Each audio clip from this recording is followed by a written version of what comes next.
siguiente programa es para todos.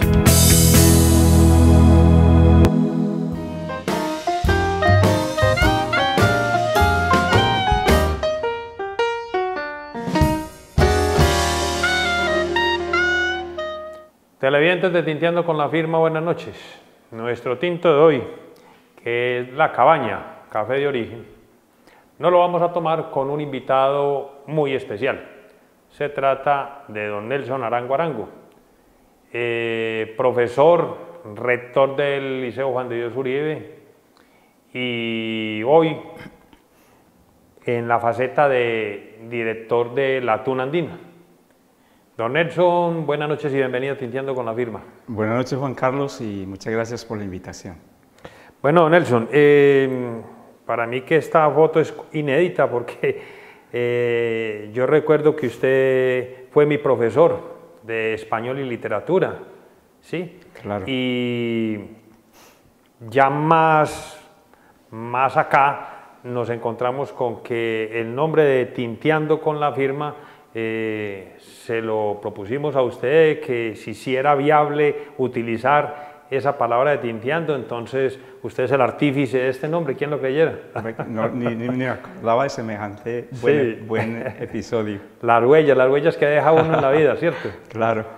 Bueno, Nelson, al inicio hablábamos del profesor, del rector y hoy miembro y director de la Tuna Andina. Contémosle a los televidentes, muchos no saben quién es usted, quién es Nelson Arango Arango. Bueno, yo soy un educador que trabajé en Andes 38 años y estuve pues en varios colegios de Andes, especialmente la mayor parte pues de mi labor educativa estuve en el Juan de Dios Uribe, pero también trabajé en el María Auxiliadora y fui rector en el Colegio San José. Yo llego a los 21 años en 1973 y con una anécdota que yo recuerdo, pues, como es que el primer día de clase en el Juan de Dios Uribe, a los alumnos cuando iban a entrar a los salones me decían, no, usted no es de este grupo, vaya a buscar el suyo. Entonces, no me diga. Entonces es como lo que recuerdo ese tiempo. A usted lo sacaban de los salones. Me confundía con otro estudiante y me decían que buscara el grupo, que ese no era. Por Dios, sí, o sea, bueno, por lo joven que era. Claro. Yo llego al Juan de Dios Uribe, es un encuentro, don Hugo Blandón era el rector. Pero perdón, don Nelson, ¿usted cuando llegó antes venía de dónde? Venía de Ciudad Bolívar, había trabajado el primer año allá. Como docente. Como docente. Pero usted es sonsoneño. Yo soy sonsoneño. Ajá. Aquí llego y encuentro una institución que marcó la vida definitivamente. Encuentro un grupo de directivos y docentes, don Hugo Blandón, don Darío Toro, docentes como Oscar Lopera, Luis Ángel Úsuga, Javier Pimienta, Samuel Valencia, Otoniel Sánchez, bueno, y el padre Gabriel Mejía, Rafael Zapata, Leonel Ramírez, y como 50 más que trabajan en ese tiempo, éramos como 70 docentes. Allí trabajo y encuentro un ambiente muy propicio para mi formación como docente, como persona, un ambiente propicio para el deporte, que es otra de mis grandes aficiones, para la cultura, el arte, la música, y el mismo ejercicio del periodismo. Entonces, es allí donde empieza pues como la historia cultural mía. Claro que sí. Bueno, esa faceta de la Tuna Andina, de director de la Tuna Andina, ¿cómo nació la Tuna Andina en Andes? Bueno, inicialmente un profesor, Luis Ángel Úsuga, que era un profesor de literatura y español, fue quien nos propuso que creáramos una tuna. Es bueno decir que las tunas son unas agrupaciones muy típicas de España. En las universidades, en los colegios, abundaban, pues, y de allí nace pues, la idea. En el momento en Colombia no había muchas tunas y en los municipios pues, antioqueños mucho menos. Pero es bueno explicarle a los televidentes que no era una orquesta, sino que era un grupo de personas, ¿cierto? Sí, La tuna tiene una característica y es que el uniforme es lo que los distingue, que es una capa. Algunos usan sombrero. Y las capas están llenas de cintas porque representan el número de presentaciones que la tuna ha tenido. Sí. Entonces era obligación y era un premio para las tunas que en cuanta parte se presentara al final de la presentación les pegaban en la tuna a los miembros. Yo llegué a tener, y mis compañeros de la década del 70 y del 80, llegamos a tener multitud de cintas. La idiosincrasia de las tunas originalmente es la interpretación de la música española, pero nosotros hicimos una tuna a la colombiana, manteniendo una parte del repertorio, pasodobles y otros. Sin embargo, cantábamos música colombiana, música romántica, música tropical, todo tipo de música, porque no podíamos pues circunscribirnos al folclore español. Entonces, es más, cantábamos todas las canciones de madre existentes en ese tiempo, porque dábamos serenatas a las madres. Era el mejor regalo que para ese tiempo te pueda tener una madre andina, una serenata con la tuna, y casi que amanecíamos ese sábado domingo cantando las serenatas de la madre. Entonces yo decía que el profesor nos hizo la invitación, dio la idea y nos agrupamos algunos docentes, menciono algunos pocos y algunos pocos estudiantes, lo que era Luis Ángel, Oscar Lopera, que era el que tocaba el acordeón, estaba Mario Incapié, que era un profesor de inglés, Luis Fernando Velázquez, un cantante, era profesor de química y tenía una voz espectacular. Después llegaron otros docentes también, Albeiro Montoya.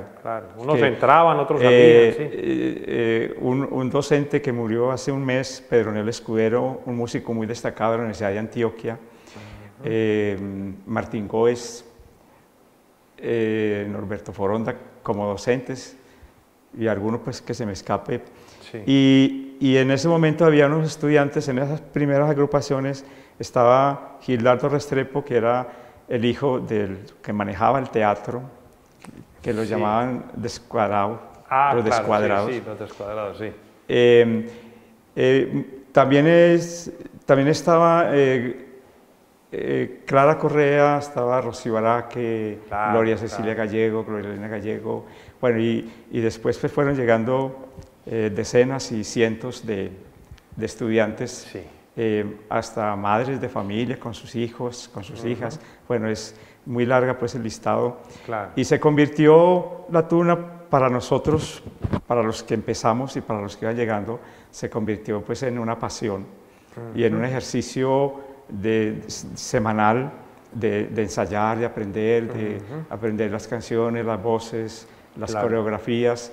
Y nos dedicamos como a amenizar los actos culturales de Andes, donde nos invitaban en forma permanente, y luego en otros municipios, hasta en algún otro departamento, dos departamentos donde logramos ir también a cantar.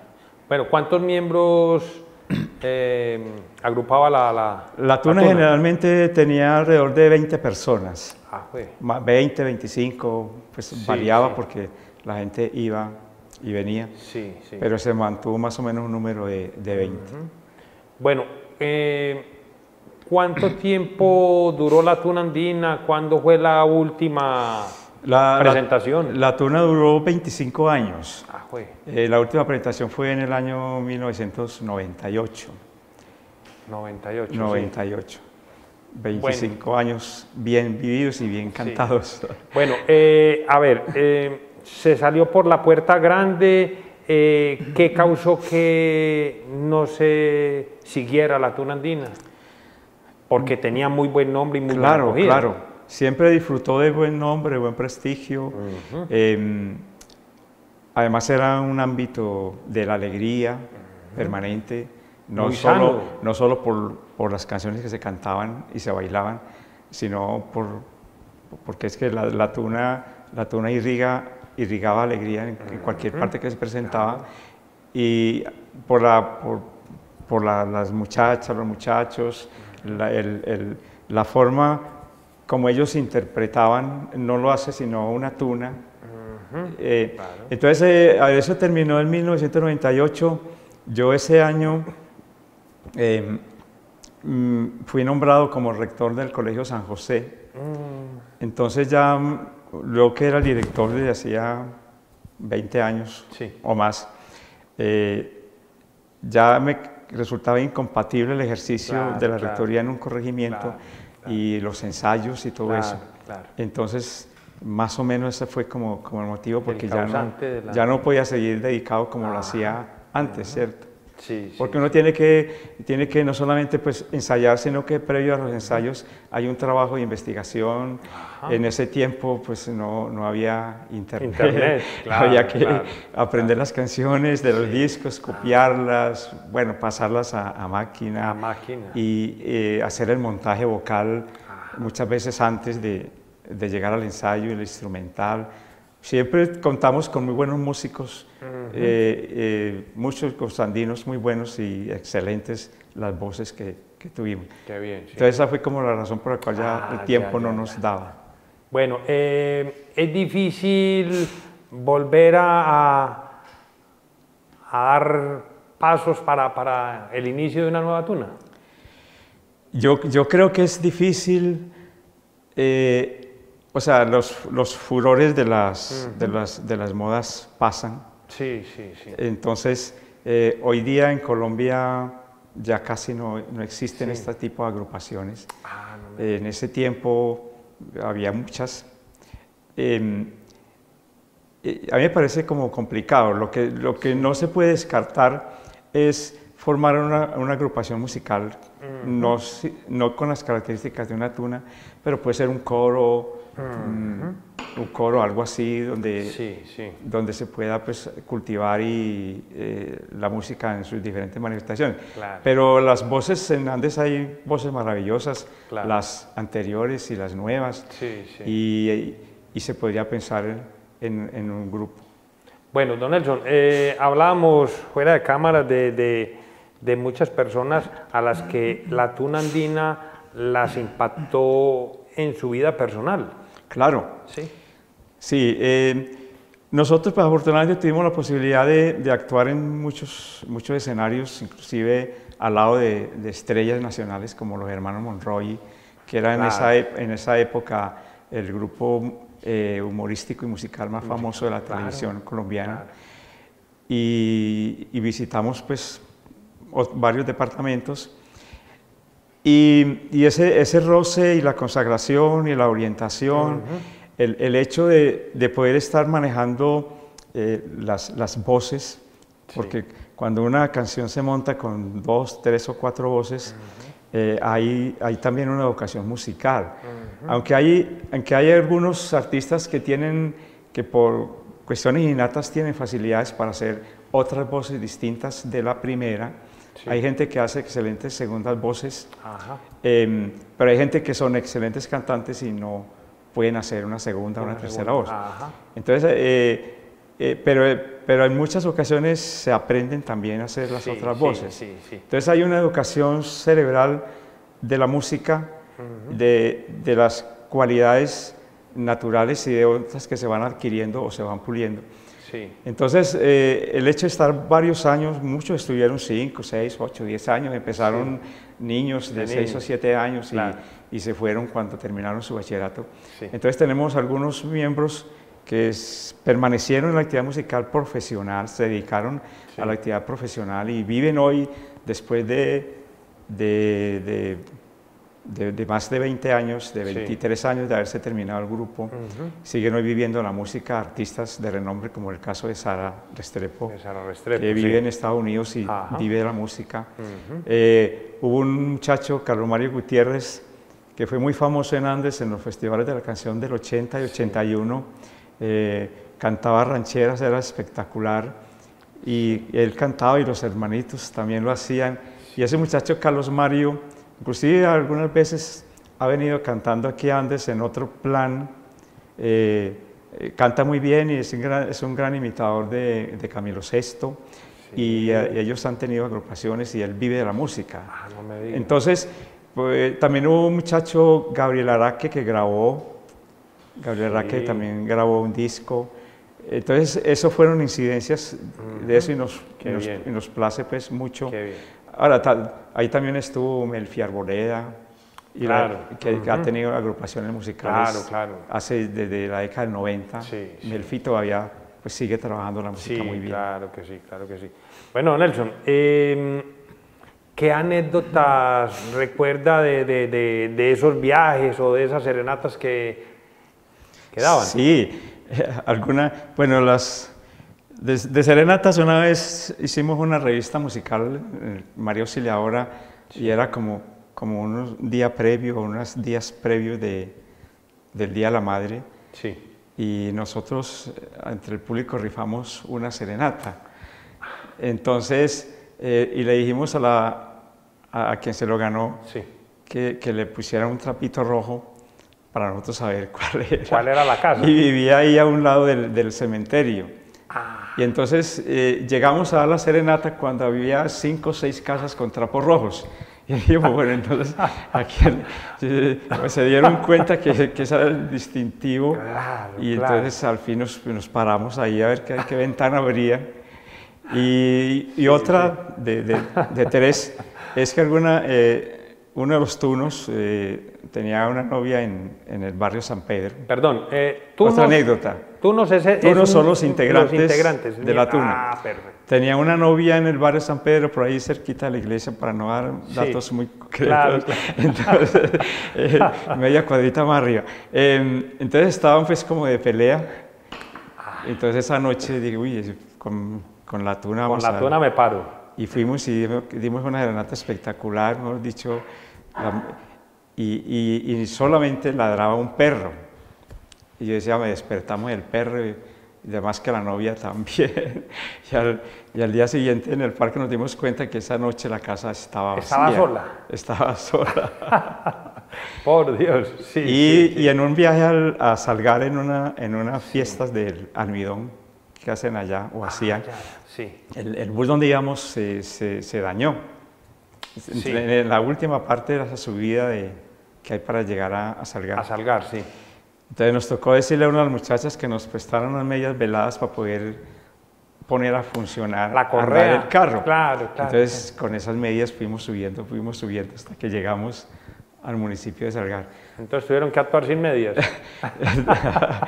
Sí, no, y son muchas más, pero yo pienso que el gran recuerdo de la tuna es ese círculo que se formó y el respaldo y el prestigio que la gente, el amor que la gente también nos tenía.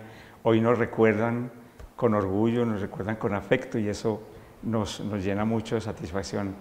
Don Nelson, uno ve a una niña de estas agentes de tránsito y uno las ve a ellas tan bien vestidas, pues, muy bien peinadas y todo eso, ¿sí? Lo mismo a un agente de policía. Las mujeres, las tunas. Las tunas. Sí, las tunas tenían su protocolo también para peinarse y maquillarse. Sí, ellas ese día se veían las más bonitas en el escenario resplandecía su sonrisa, su alegría. Claro que sí. Entonces no era lo mismo. Hubo algún tiempo en que éramos hombres solos, muy pocas veces, tal vez un año, algo así. Ajá. Pero después llegaron, casi desde el principio llegaron las mujeres y llegaron a ver hasta 10 mujeres y todas pues, se veían hermosas y eran hermosas. Sí. Y eso le daba mucha prestancia a la tuna. Era una convivencia muy sana. Sí, además las canciones las hacíamos alegres en el canto, en el baile, y le incrustábamos dichos y cosas y gritos, y entonces era muy, muy emocionante. Bueno, hay videos, hay recuerdos de grabaciones de esas. Bueno, yo no tengo videos, tengo muchos audios. Audios. Yo espero que en Aupán le peguemos una esculcadita por ahí al archivo, que yo sé que Aupán nos grabó muchas veces en el parque. Claro. En el parque muchas veces nos filmó. Pero sí tengo videos desde el año 1977. De 77 es el más antiguo en una presentación en el municipio de Venecia. Ahí la vocalista era Olga Sofía Correa, y del año 1980, 83, 87, o sea, hay una buena colección de audios. Yo ojalá, si alguien que nos esté viendo en el programa tiene un video, ojalá nos lo proporcionara, porque para nosotros es muy importante. Claro que sí. Bueno, Nelson, usted nos hablaba de personas que estuvieron hasta 10 años y más. ¿De pronto algún nombre recuerda que el que más tiempo estuvo? El que más tiempo estuvo fuera de mí es Albeiro Montoya. Albeiro entró, yo creo que casi en el mismo año de fundación, unos cuantos meses. Después era un niño de 12, 13 años. Es más, las fotografías de esa época todavía están en blanco y negro. Sí. Yo creo que después de mí él es el más antiguo, pero hubo gente que estuvo muchos años, Carlos Mario Posada Carvajal, que él pues falleció hace muchos años, pero era un músico excepcional, era el baterista, se llama el percusionista más espectacular que yo haya escuchado. Sí. Él, y con un amor por la tuna consagrado por entero. Sí. Por ejemplo, Ángela Vélez estuvo muchos años. Sí, también. Que hoy día pues vive en Estados Unidos y fue juez. Claro. Pero estas personas ¿eran más que todo cantantes o también tocan instrumentos? Usted me habla del percusionista. La mayoría de las mujeres eran cantantes. Las mujeres eran cantantes. Sí, muchos de los hombres tocaban instrumentos y otros solamente cantaban. ¿Cierto? Había muy buenos cantantes. Sí.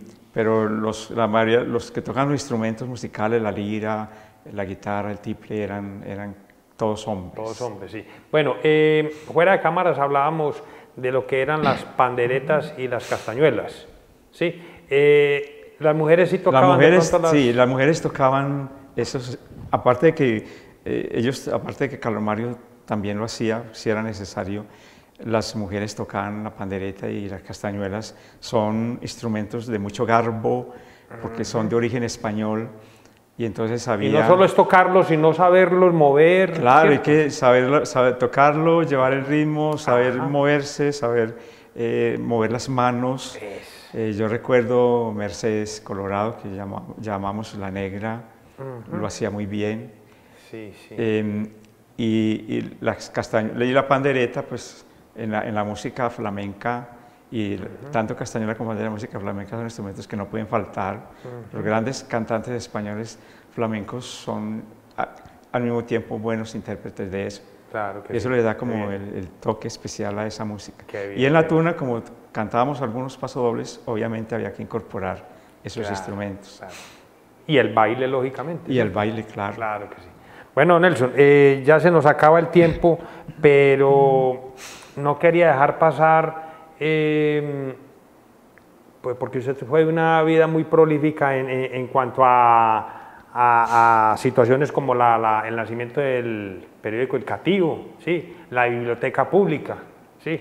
Al menos cuéntenos ya para terminar esas dos situaciones. Sí, el periódico El Cativo se fundó en 1976 o 77 y estuvo 3 años circulando. También se fundó con Marco Tulio Restrepo, quien al mismo tiempo fue fundador del Nocturno, y con Luis Ángel Úsuga, y durante 3 años pues, tuvimos una exitosa existencia. Sí. Y como un episodio del que usted me pide que cuente es que nosotros veíamos en Andes una falencia y era que no había biblioteca pública. Claro. Entonces nosotros impulsamos a través del periódico El Cativo y con el apoyo de todos los estudiantes del municipio una manifestación pidiendo la biblioteca pública.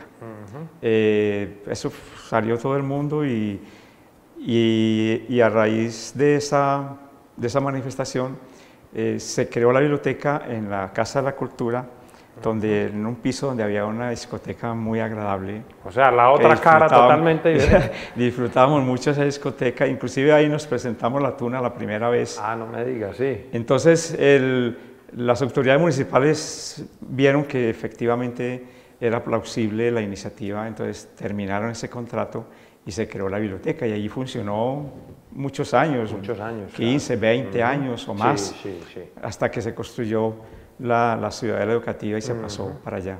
Bueno, Nelson, ese quizás fue el preámbulo de ese bicho político que le pegó a usted. Sí, yo en los años 90 anduve por las lides políticas, fui en el 92, fui concejal, presidente de esta corporación, luego en el 93 estuve secretario de Educación del alcalde Jaime Arbeláez, y en algunas de sus vacaciones tuve el honor que mantendré por toda la vida de haber sido 3 semanas alcalde encargado de Andes. Imagínese, hasta alcalde. Entonces esos son honores que la vida que me ha deparado Andes, porque Andes, yo puedo decir que Andes me ha dado todo, la formación como docente, como persona, como promotor cultural, y esas incidencias son de las que hoy me llevan a hacer y a considerar de Andes una patria que me aferró a su tierra, a su folclore, a su gente, a esa imponente geografía que tiene, claro. y a decir que definitivamente lo sublime de mi vida en este tiempo que estuve en Andes es haber estado en Andes y haber estado en los colegios de Andes. Claro que sí. Bueno, dicen por ahí que todo en la vida no es perfecto, ¿sí? Y que en usted casi todo es perfecto, menos que es hincha del Medellín. ¿Qué tiene de cierto eso? No, ese es el complemento de otras cosas.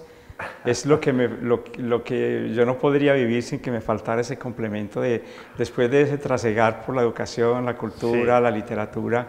Ese es el complemento que me da el aliento de ir cuando podíamos ir al estadio, o hasta de suspirar ahora que no podemos ir. Sí, eso está muy bien. Bueno, Nelson, hablando de suspirar y ya para terminar, usted es muy activo en las redes sociales con la poesía. ¿Le encanta la poesía? A mí me encanta la poesía, el cuento. A mí las redes sociales, aparte que me han permitido publicarlas, me han dado unas iniciativas como es poder escribir frases. Por ejemplo, tengo una colección de frases a Andes que me nacen a partir de las fotografías que publican. Entonces la gente empieza a escribir sus impresiones, yo también las escribo de lo que representa Andes para mí y las he ido coleccionando. Pero aparte de eso, pues escribo poesía, escribo cuentos, ando por allí preparando algunos libros. Qué bien. Pero esperando pues que se publiquen, así sea póstumamente, pero que se publiquen. No, en vida, Nelson. Claro. Así es. Bueno, don Nelson, le agradezco que haya atendido nuestra invitación. No, gratificante haber estado aquí con Juan Carlos, con Irene, con el compañero. Yo creo que siquiera me llegó esta oportunidad. Y cuando me invitaron, yo dije, no, listo, casi no dejo terminar que me invitaran para decir que me iba. De verdad que fue muy interesante. La vida da muchas vueltas. Yo fui discípulo suyo y nunca pensé que tendría esta oportunidad tan especial. Sí, no, yo lo felicito por todo este trabajo ya de 17 años y esperamos que pasen muchos más. Así es, don Nelson. Televidentes, buenas noches y hasta un próximo programa.